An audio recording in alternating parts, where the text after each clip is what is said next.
Hi, I'm back. This is the Minuet in G major, and we are talking about how to learn it. So the first thing you want to do is learn it right hand alone, left hand alone, and that is because this is a polyphonic work. It is not melody and accompaniment, it is melody and melody. So these are both standalone individual songs with each hand that get to kind of fit together. And so you want to learn the right hand, you want to learn the left hand, you want to learn them individually. I've already gone through the A section, so the first page, essentially, of this song, and now we're going to talk about the second page. The second page is starting in measure 17. We call this the B section. So, when you're learning this at first, you want to do right hand alone. So we're just going to talk about the right hand all by itself. I'll go through it, I'll stop a little bit, I'll explain some things, and maybe talk about some fingerings that are tricky. So here we go, starting at measure 17, section B, Minuet in G by Johann Sebastian Bach.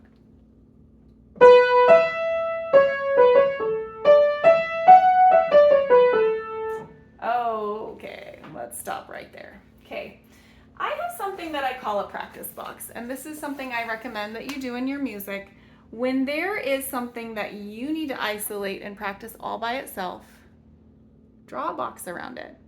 And then every time when you sit down to practice, just play through your practice boxes before you get going with anything else. And just make sure that you remember exactly what the tricky thing is, how to do it right. This is a practice box here because there's a kind of challenging fingering. We're going to do 3-1, 3-2-1. Okay? So we go, first of all, we're kind of stepping up, and you got to remember that F sharp at the top, okay? 2, 3, 4, 3, 1. So what happens to your second finger? It's just kind of skipped over here. Why? Because there's a black note next. So instead of doing 3, 2, 1 and putting the thumb on the black key, which is all kinds of awkward, we're just going to do 3, 1, 3. Okay? So we go 2, 3, 4, 3, 1, 3, 2, 1. I'll do that again. This is your practice box. 2, 3, 4, 3, 1, 3, 2, 1. Okay? 2, 3, 4, and then 3, 1, 3, 2, 1. And the reason that fingering is kind of squished together and funny going from 3 to 1 is because we have to do that to accommodate the black key with that C sharp. 3, 1, 3, 2, 1. And that gives you enough fingers to make it all the way down to the bottom of the scale on that A. All right. The beginning, kind of easy. You're going to need to prepare to get up to the D. Besides that, it's pretty easy to play that first chunk. Okay, now from here, you're jumping a whole octave. So in this song, we have some octave jumps with the right hand and with the left hand.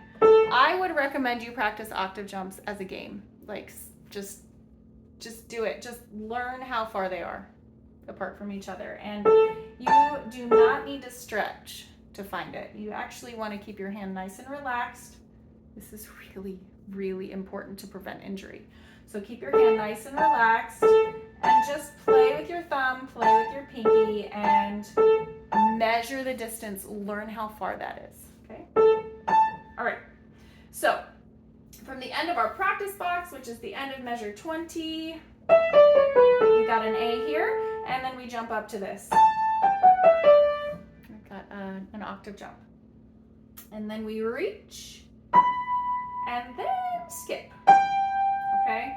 So in measure 21, we have an A, and then in measure 22, we have a B, but the little scale after, in both measures, the scale starts with a G, okay? So both times the scale is this, 4, 3, 2, 1, 4, 3, 2, 1. Okay, so just make sure that you're playing that correctly. Sometimes we mix that up a little bit. So 21, 22, 23. Now I I've named this the plain one because we have a very similar ending over here with a few more notes. We call that the fancy one. This is the plain one. That helps keep them straight in your mind when you're trying to memorize it. That's the plain one. All right. So let me start again at the beginning of the B section.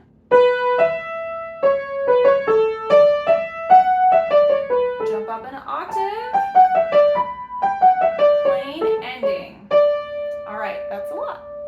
So in one practice day, you might just do 4 measures. Focus on that, get it really good. That's great. You don't have to practice the whole song with both hands every day. It's actually kind of counterproductive to do all of it. I would really recommend that you hone in and you focus on just one chunk, one section each time that you sit down to practice, and play that one chunk or one section, 4 measures, 6 measures, something like that, 10 times. That's really going to give you a lot more progress. Okay, so the part I just did, that might be enough for a whole day. Focus on that, get it good. And then the next day, you might come to measure 25 and learn this. Okay, this noodles around a little, but it's easy. You can get this without any help. And then we have the scales again. Okay. This will feel familiar because it's a similar melodic pattern, but the first time we do the pattern, we start on an A. The second time we do the pattern, we start on a D. So it's in a different place. Right, here's a finger crossing. So you're going from 1, 2, 3. Okay.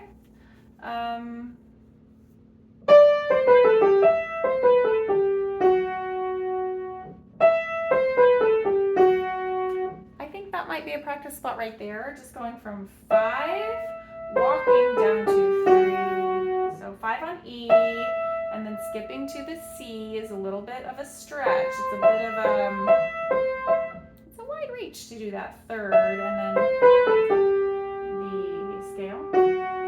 So I would do a practice box just until that becomes really smooth and comfortable.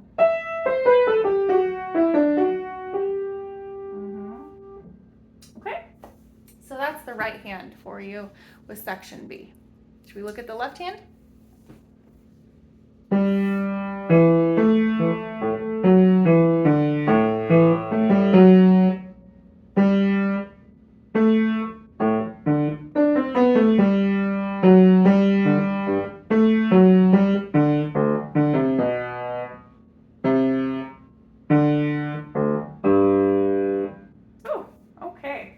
A lot of rests, a lot of jumps.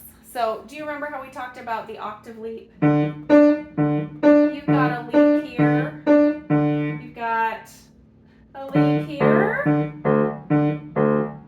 Got a leap here. And then we've got a couple of times where we add in the 5th in the middle, like right here. But that's also kind of an octave jump, and then this one as well. We have. So this is a song to know your octave distance. Like, this will really solidify that for you. And just go ahead and do some practice things where you're jumping.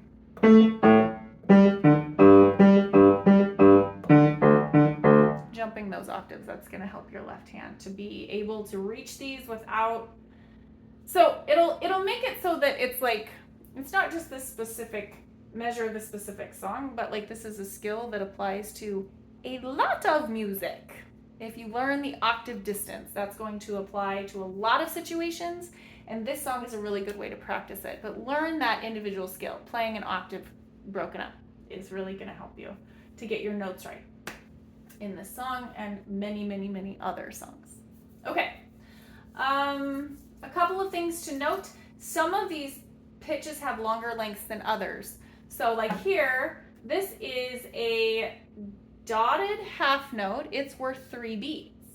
So some of us would play this just like that because that's kind of how you count it. 1, 2, 3. But what we actually want to do is we want to hold this for 3 beats, while the other ones are just a beat long. Now this may not be accessible if your hand is smaller and you can't reach the octave, which is fine. You just want to play this a little bit louder and then move down to it. Okay. Let's see. So we have some notes that are longer than others. Notice that. See if you can hold out the longer pitches as long as you can until you can't reach anymore. That's fine if you need to move off of it, but hear it as a longer note. Play it a little bit louder as a longer note. Just like we talked about with the first part of the song. This is a minuet. You want to accent the downbeat. You want to accent the first beat of each measure more than the rest of the notes. And then just be sure that you are counting your rests in tempo. Okay, so we have 1, 2, 3, 1, 2, 3, 1, 2, 3, 1, 2, 3. Okay. So yeah, just be really careful about counting your rests, about counting your long notes and holding them as much as you can, even when the other notes are playing, and accent those downbeats. So is that enough for you to work on? That's a lot. So that's why we want to separate right hand and left hand, so you really can just fine tune and make sure you get all of these little details right before you try putting everything together. So practice it hands separately first. That is how you're going to learn your pieces from here on out. One hand at a time. Learn it, master it, get all the details, figure it out, and then put it together once you've got it figured out separately. Okay? All right, that's enough for today. Bye-bye.